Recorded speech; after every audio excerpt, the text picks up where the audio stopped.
This video will be concerned with the Salesforce design. Now there are many factors that need to be taken into consideration when designing the Salesforce. For example, customer needs and changing demands. The Salesforce must be flexible, must be capable of changing as customer needs change. Customers may need more information, the product may become more technical, they need to have more reassurance about the product, and the customers also are aware, because of the onset of online shopping and online reviews of products.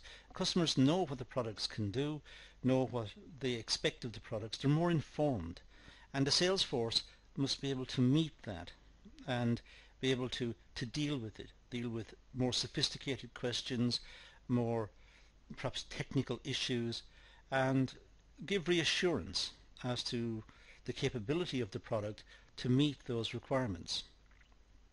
But also the Salesforce need to know about the competitors. What are the products that are being made by the competitors?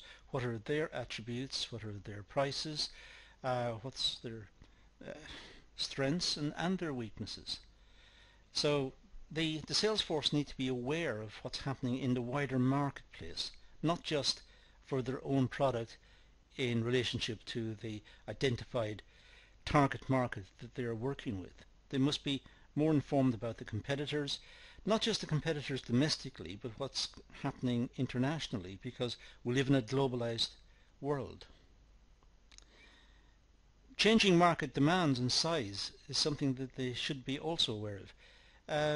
The market demands, as I said earlier, are becoming more sophisticated as customers are becoming empowered by the knowledge that's available online.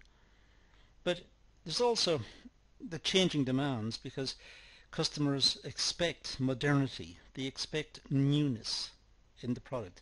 They expect their products to innovate and change over time, not to remain the same static product as was around in the past. And they need to know that they're buying something which is going to be to some element, perhaps an illusion, but they want to believe that it's somehow future-proof, at least future-proof for the next couple of years perhaps. In other words, it's not going to go out of fashion or out of date very rapidly. It's something which represents good value for money in that sense. But also the market size is changing because, as I said earlier, we live in a globalized community, one where customers range right across the world, and indeed producers exist right across the world. So we live in that sort of community, and the size of the markets can vary dramatically as a consequence. And again, the Salesforce must be capable of dealing with that change. And technological advancements, well, as I said earlier, there's a lot more information around because of online facilities. There's also communications channels between customer groups. There are blogs, websites, there are feedback areas on most websites regarding sales and customer experiences. Customers are encouraged to rate products as good value for money or not. And all of this means there's more information available. Also, products themselves are expected to incorporate some of these technical advancements. Not all products, of course, some will be traditional products, but some, where possible, they should include technological innovations. For example, motor cars were once used to drive people from one place to the next. Now the motor car will have a built-in satellite navigation system, it will have a telephone, it will have a music center, it will have air conditioning, it will have a lot of facilities built into the car. These are technological advancements. The Salesforce also need to be aware of the wider environmental factors, which can be summarized in PESTEL, the political, economic, social, technical, legal environment. and environmental, I should say. But look at all of these factors and see how their product fits this. Is it one which is it's not politically controversial in any way? It's not that it's exploiting the workers who made it, or it's not going to damage the reputation of the company in any way. It's economic because perhaps it's using renewable resources, and also it's priced fairly. It has a social impact. Perhaps it's related to the desirability of the product in the community, and that it's somehow approved, it's fashionable.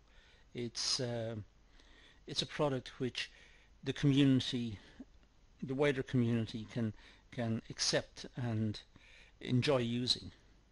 It could be an element of technological import as well. As I said earlier, cars have become increasingly more complex, but also the humble fridge in the kitchen may now reorder when a certain item runs low. It can place an order with the shop who will make a delivery of that item if so desired, and it does this without the intervention of the owner. The owner will originally program it and set it up, but once done, the fridge will then monitor the stock of various items in the fridge. That's technological. But this is happening all around us. The legal bit, make sure that the product is legal. It's not dangerous to use. It's not environmentally dangerous. It's acceptable, an acceptable product. And the environmental factor, that it can be disposed of at the end without damaging the environment. Not just it's going to be thrown into the sea as a pile of plastic and left there for X thousand years to kill a lot of marine life. It is responsibly dealt with. So the sales force should be aware of these factors and be able to associate them with the product they're selling. And should also be aware, they should be aware of new product development. What's in the pipeline? What's coming down the line? The product has certain attributes at the moment, but they know that in the future it'll be developed in certain ways. And they need to be able to perhaps advise customers not to put off their purchase, but advise them that new facilities for the product will be made available in the future. Perhaps some sort of updates to the product. Looking at the existing strategies and their success, the sales force need to know about this. What strategies have been used by the sales force, and to what extent have they been successful? Which strategies have failed? And which ones have not been very successful? Which ones have been very, very successful, the opposite end? And what do these strategies involve, and how can they use that knowledge to advance their own sales? The sales factor must also know the growth objectives and projections. The company, through the marketing department, will have statistics about the growth of the market, the changes in disposable income, the size of the population, the trends in the market, and this should be made available to the sales force, who know what the objectives are and know what the company is aiming to achieve, but they're also looking at what has happened over the last perhaps few years, so they're able to make projections, and they're kept aware of their own performance and the performance of the business. According to Zoltner and Sinha, Salesforce design consists of the following elements. We'll go through these to see what they're suggesting. The first step is the sales strategy, step 1. Now here, customer segmentation. Well, looking at customer segments with similar sales processes, these have to be defined. So here, looking at customer segmentation, that's an important issue in sales. trying to group customers together on some basis. It could be on lifestyle, it could be on work patterns, it could be on the not just the lifestyle, but where they live, and what the community is doing, and what are their aspirations, how to tap into that community and find out the way it's moving and what it considers important. And look at the age profile of the population, look at the gender mix and who's working and who's not working. Look at the various bases for segmentation and understand the likely customer base. Look at customer offering. Well, the product and service offerings for each customer segment. Not all products will suit all people. Some products will be aimed at some segments, other products aimed at other segments. So some will have trimmed down facilities and be aimed at one segment who are not really that interested in the product, but may purchase it just if it's cheap and if it's functional and it's perceived as good quality and good value for money. But other segments may want a more elaborate product with much more functionality and much more facility built in. They're more aware of what they want. So looking at segments and looking at matching the products with the segments, that's important. And the sales process, well, activities for the desired customer offerings to each customer segment are specified. So that's the sales process. It's marrying up the offerings on the one side with the segmentation on the other. It's bringing the two together. It's knowing the various segments and knowing the various products that are available and matching the products with the segments. That's the job of the sales team. Then we go to step 2, the go-to-market strategy.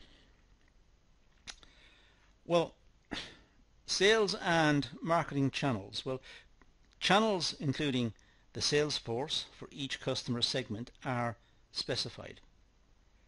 So looking at the marketing channels, how should the marketing channels be arranged? And what are the marketing channels? Well, face-to-face, where a sales representative speaks directly to the customer, that's a channel.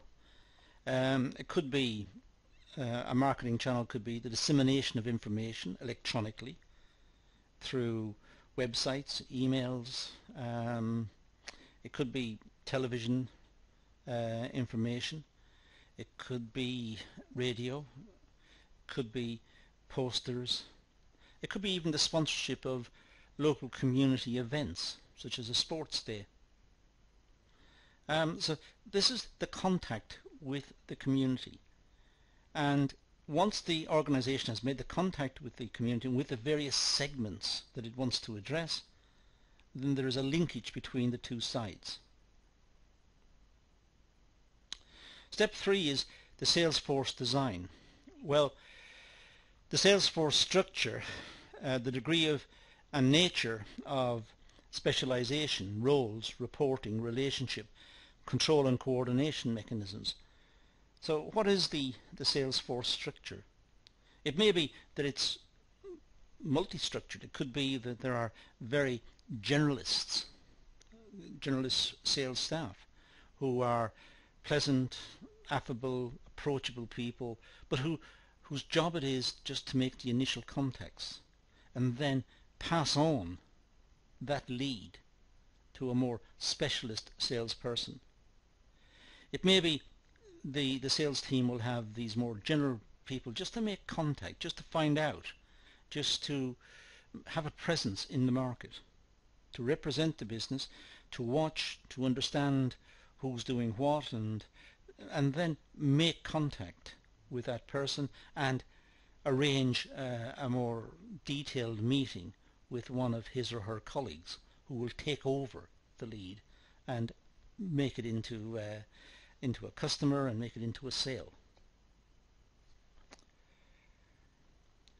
The size of the sales force, well, how many salespeople and how will the sales effort of each type of salesperson be allocated to customers and products. It's always an issue how many sales personnel are required within a business. The sales team will of course say they're always short-staffed, but realistically, how many are required?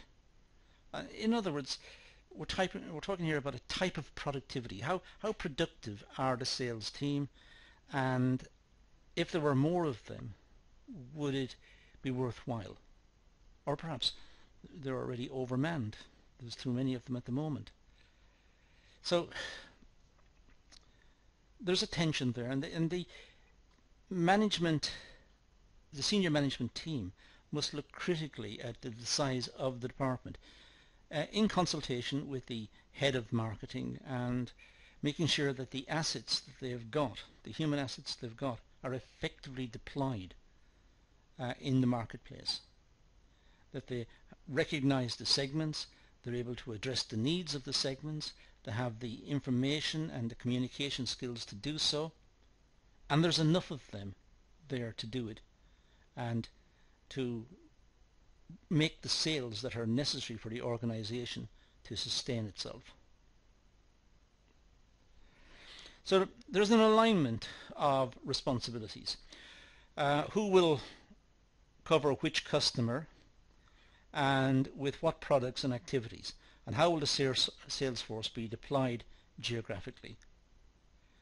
So it's a question of behind the scenes, away from the eyes of the customer, or the possible customer, the potential customer. Away from those eyes, the sales team must organize who's going to see the customer, who's going to deal with that segment, who's going to deal with the products that are related to that segment, and how will it be done.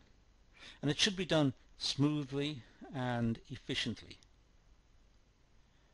And as far as the customer is concerned, or the potential customer is concerned, this has been well planned, well thought out, an efficient organization, one which can be trusted, and therefore, of course, that supports the belief that they should buy the product, because the sales team themselves have been so efficient.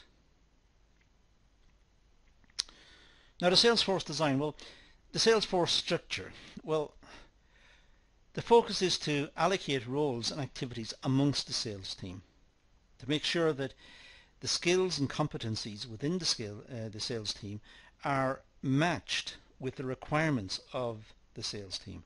In other words, that there is a correspondence between skills and sales, that the two are connected, and that the right people are used in the right context. So if a segment is mainly young, college-based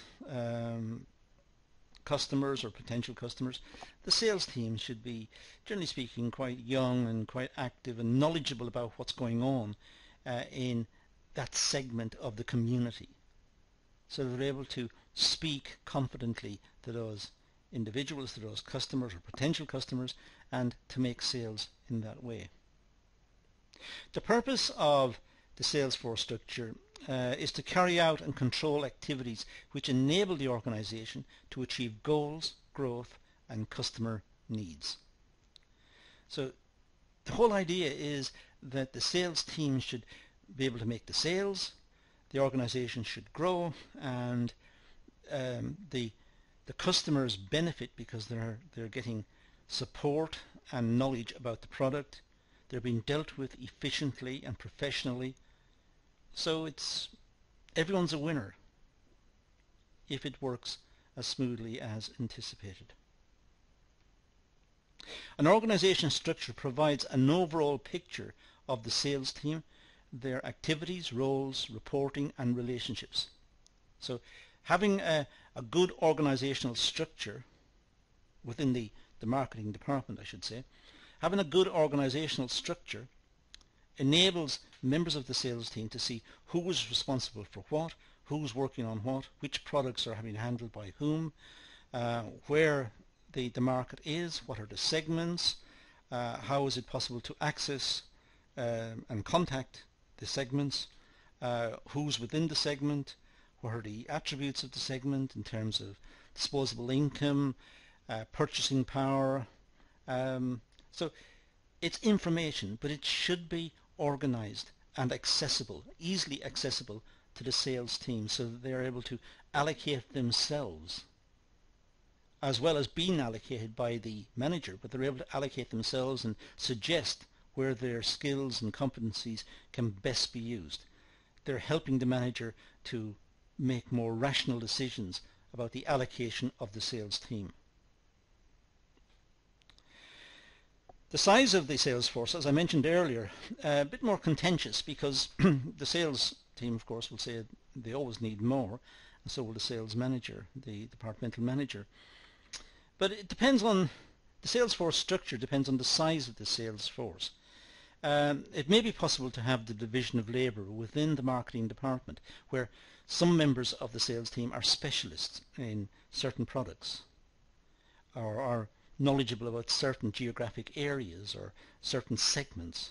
They have specialist knowledge of those, and that enables them to have division of labour. But of course that depends on the size of the sales. If it's a small company making very few sales, then they're not able to employ the specialists. They're not able to employ a large sales force who will have the capability of breaking down the task into smaller functions and becoming specialists within those functions and those knowledge areas. The sales force size plays a key role for an organization, such as turnover, expenses, costs and profits. So it's important that the sales force is monitored for its productivity and for its effectiveness. And it's important that it's not simply allowed to grow because someone felt it was a good idea. It should be grown if required and if there is a good case made. And it should be monitored carefully to ensure that it has been effective. The following factors need to be addressed. How many salespeople are needed exactly? That's a really difficult question. And many organizations don't really know the answer to that. They try to guess it. But they may overexpand or they may not have enough. It depends. If they don't have enough, they are losing sales. If they have too many, it's an excessive expense. It's getting it right is the tricky part. It's not just getting the right people, but they must have the right skills. And they must be focused in on the product. They must have, ideally, some interest in the product. But they must also know the various segments that they're addressing, or where the customers reside, where they operate, the attributes of the customers, the demographics that are associated. And they must be, ideally, have some knowledge of the customer base. And to that end, are they specialists or are they generalists? Are the specialists who can sell one particular product to one particular segment? That would be highly specialized. Or are the generalists? They can sell everything the company makes and they can sell it in the wider community. How many managers are needed to oversee all the sales activities? It's not just having the sales team on the ground, it's who's organizing them and how many managers are required and what's the function and role of the managers and how do they go about disseminating information and controlling the team. How are they monitored and how are they assessed? The alignment of responsibility, well, the sales team must have sales targets to work towards. They must be allocated with some responsibility, account management or selling activity. The salesperson can't be given carte blanche to simply go out and do his or her best. They should be given targets. So they will try to meet the targets. They'll try to, they'll be motivated to meet the targets. And perhaps part of their remuneration will be based on bonuses associated with meeting the targets.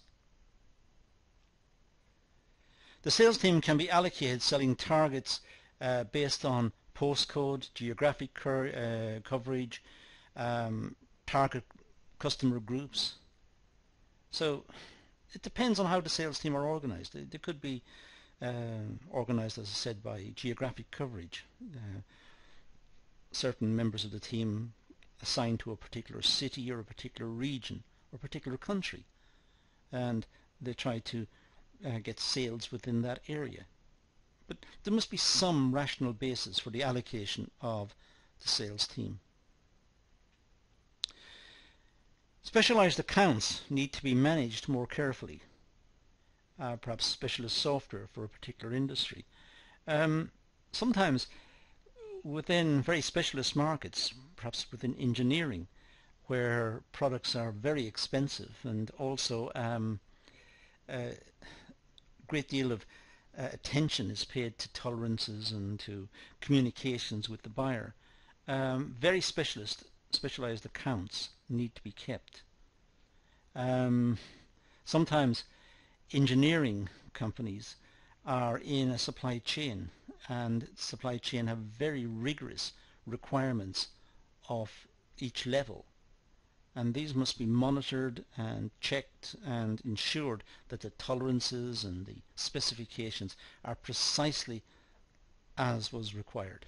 Otherwise, when it gets to the end, they simply will not fit together. The product will not work. So those are some ideas about the sales force design, some issues associated with it. It's probably a good idea to go back over the video a few times, make your own notes, and make sure that you are familiar with some of the factors that relate to the sales force design. That's the reference that I mentioned a couple of times throughout, and that also concludes the video. So let's leave it at that and say thank you for watching.